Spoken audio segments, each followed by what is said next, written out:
Caras alunas, caros alunos, vamos continuar o nosso curso, hoje chegando mesmo à definição real de ética.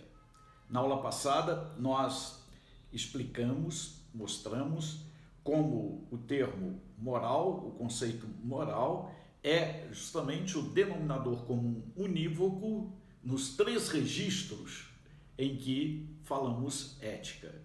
E é esse denominador comum unívoco que faz com que o termo ética se construa a partir do que nós chamamos um analogado. É análogo.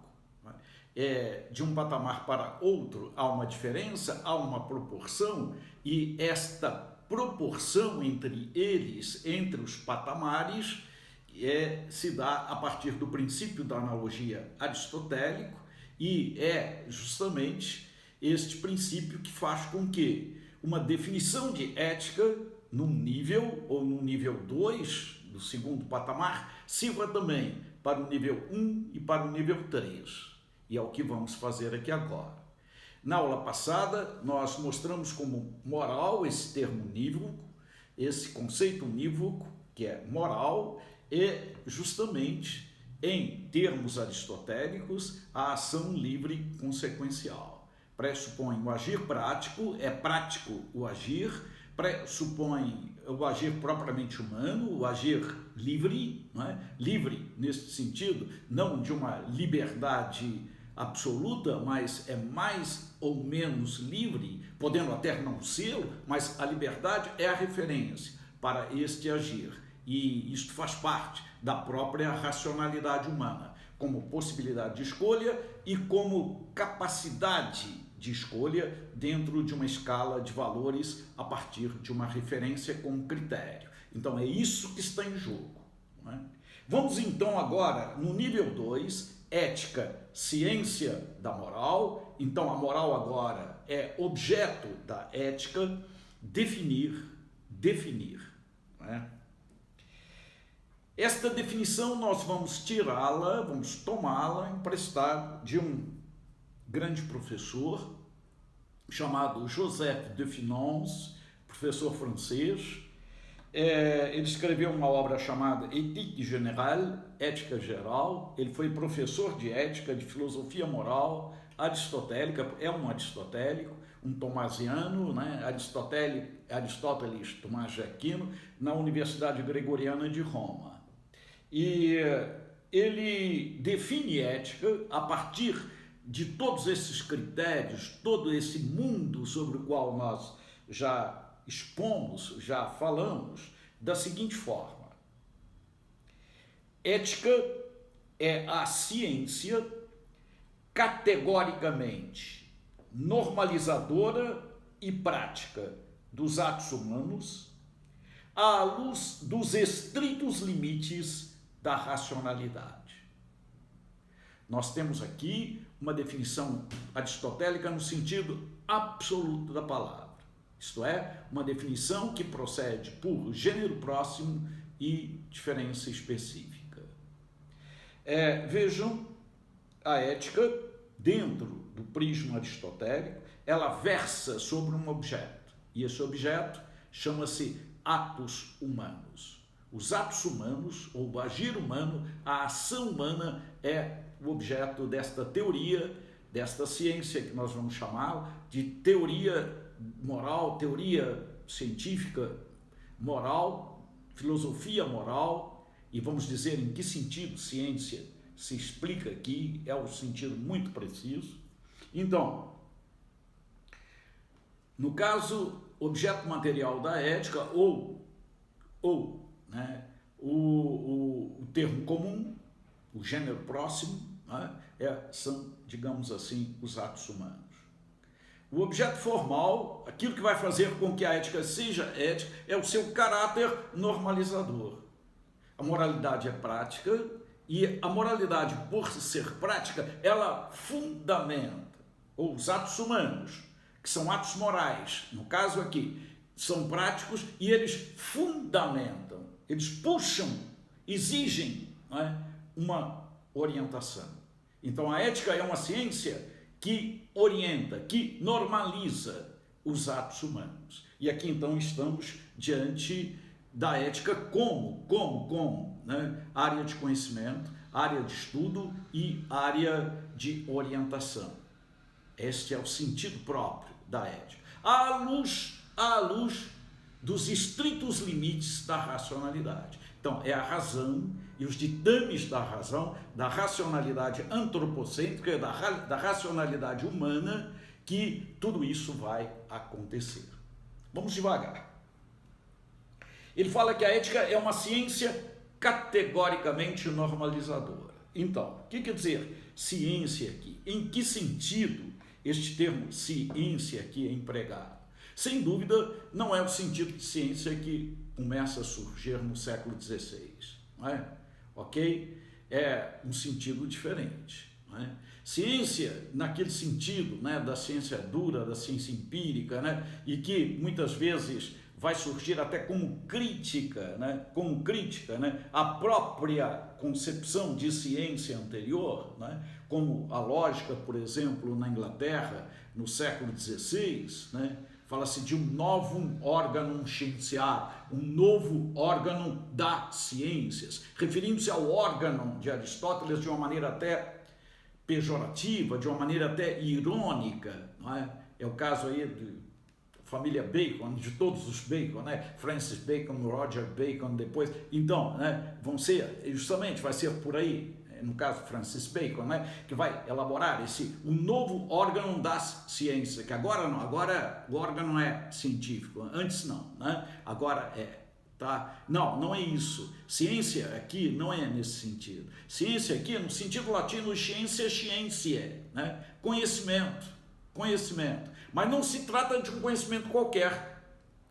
É um conhecimento, sim, que vai proceder por certeza. Qual? Certeza racional. É a certeza que a racionalidade me diz, me traz, me outorga. Não é? Então, sim, justamente está os limites, os ditames, são os ditames da própria ou da estrita racionalidade humana, não é?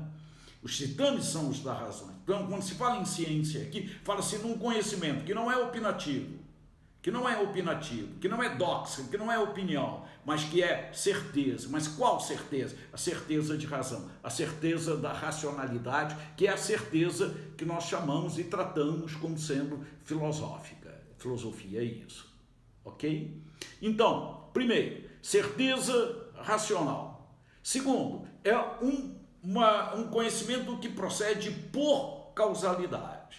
Então, o princípio de causalidade, ou o princípio metafísico da causalidade, todo efeito pressupõe naturalmente uma causa, né? E a causa é causa daquele efeito. É claro que o efeito em tudo depende da causa, a causa em nada depende do efeito. Este é o princípio, também é um segundo princípio, mas de qualquer forma, do efeito à causa, eu venho e tenho como chegar de uma maneira certa, de uma maneira apodítica, racional, também racional. E é justamente um conhecimento que se universaliza. Isto faz parte da própria estrutura da filosofia. Nós dissemos, a estrutura da filosofia é a estrutura do universal, a estrutura da universalização, pelo menos nesse contexto grego aristotélico, né? Quer dizer, é do particular ao universal e depois, então, se estabelece como constante universal, que faz parte da própria capacidade humana de raciocinar assim, de fazer do particular o universal. Existe um filósofo contemporâneo chamado Jacques Maritain, conhecido nos meios tomasianos, nos meios tomistas, ele é considerado um neotomista, a fortiori é um aristotélico, porque Aristóteles foi um mestre de Tomás de Aquino, e num livro dele chamado Graus do Saber, Les Degrés du Savoir, ele fala em 3 possibilidades de abstração dentro desse espírito aristotélico. Então, uma abstração que é, primeiro, concreta. É a abstração, por exemplo, da anatomia. É a abstração, por exemplo, da botânica, onde eu tenho que conhecer reconhecer e classificar. No anatômico é assim que se faz. Conhece-se, né, um órgão e ele deve ser naturalmente identificado, classificado. Na botânica é assim, conhece-se, né, a espécie da planta e depois vamos lá classificar e sobre ela falar, sobre ela descrever, e aí este é um tipo de abstração. Um segundo grau de abstração é a abstração matemática. São as matemáticas, né? Aritmética, geometria, tal. Então, o que é? É diferente, porque a matemática, ou ser matemático, a realidade da matemática é uma realidade que não existe senão enquanto pensar. Claro, com não real. Mas o 2 não existe, o 5 não existe, né? O 10 não existe, né, como realidade, a não ser, não é, na mente de quem naturalmente está elaborando. E é um mistério, como algo bolado, né, digamos assim, forjado, né, na mente, né, possa ter um impacto, digamos assim, real. Esse é um outro mistério, né? Mas de qualquer forma, não é? Quando eu entro nesse nível de abstração, por exemplo, vou mostrar que a diferença entre o 0 e o 1 é infinitamente maior do que entre o 1 e o 2, e vou para um quadro demonstrar isso, né, números finitos e transfinitos, eu vou perfazer todo o meu raciocínio, toda a minha amostragem, toda a minha evolução, né, daquela, digamos, né, estrutura toda no mundo de abstração que é o abstrato. Não é o concreto, nem é o abstrato. Existe um terceiro nível de abstração, e esse terceiro nível de abstração é o que Maritain chama de metafísica, abstração metafísica, que é a abstração aristotélica, que é a abstração thomasiana, é a abstração que estamos fazendo aqui, que vai do particular, do ser particular, ao ser universal. Então, nesse nível, nós vamos partir sempre do particular e vamos depois universalizar. Então, faz parte desta ciência trabalhar neste mundo dos universais, neste mundo da universalidade. Como falei com vocês, né, em outra aula anterior, né, o mundo da sociologia é o mundo do particular. O mundo da filosofia é o mundo dos universais. Essa é a diferença. Não se faz filosofia com método sociológico. Não se faz sociologia com método filosófico. Embora as interfaces possam e devam existir. Claro, posso sim trabalhar nas interfaces, mas é diferente. Mostramos na definição nominal que costume não é caráter, caráter não é costume, que as ciências sociais trabalham justamente a realidade social a partir dos costumes, do uso, não é? E aí ela relativiza, todos iguais, todas perspectivas iguais, malhas iguais de comportamento. Já na ética é diferente. O mundo da ética é o mundo da filosofia, do universal e da crítica. Ok, gente? Então, ciência nesse sentido. Quer dizer, é ciência, sim, no sentido da ciência, latino, né? Da ciência que vai ser, digamos assim, um conhecimento de procedimentos por causalidade, mas uma causalidade racional e que se universaliza, que caminha no sentido do universal, do universalismo e de ser constante, digamos assim, né, para todo o gênero humano, para todo o teor, digamos assim, né, do ser humano. Então, uma característica aqui fundamental ou formal da definição é quando ele diz que trata-se de uma ciência categoricamente normalizadora. Categoricamente normalizadora, por quê? E o que fundamenta isso? Vimos que a moral é prática. E se a moral é prática, ela fundamenta uma orientação. Normalizadora no sentido de que a ética estuda para orientar. ela tem que mostrar, ela tem que orientar, ela tem que indicar, digamos assim, né, a praxis que deve ser feita. Se não for assim, não há ética, né, no sentido da filosofia moral. Ela é prática por isso, e ela é diferente dos outros tratados, em se tratando, digamos assim, de um Aristóteles. É diferente, por exemplo, de um De Anima, de uma psicologia. É diferente, por exemplo, da filosofia primeira, nesse sentido, né? Ela se fundamenta lá, mas ela é diferente. Ela é diferente. Por quê? Porque ela orienta, além de estudar, além de refletir, há esse caráter orientador prático. Por isso que ele fala categoricamente normalizadora, imperativamente normalizadora. Quer dizer, se não houver esse caráter orientador e normalizador, não há ética. Por outro lado, ela é prática também. E vejam bem, quando fala normalizador, eu não estou falando aqui normativo no sentido jurídico da palavra.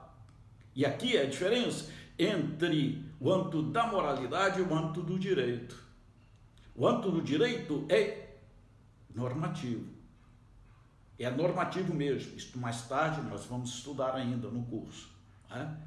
Quer dizer, sem a normatividade, no sentido estrito da palavra e positivo, não há ius, não há direito. Ok? Então, vejam bem, a ética fica ali, né? Fica ali entre a descrição, que não é, né? A descrição social, e não é descrição social, e, digamos, a normatividade jurídica, que imperativa.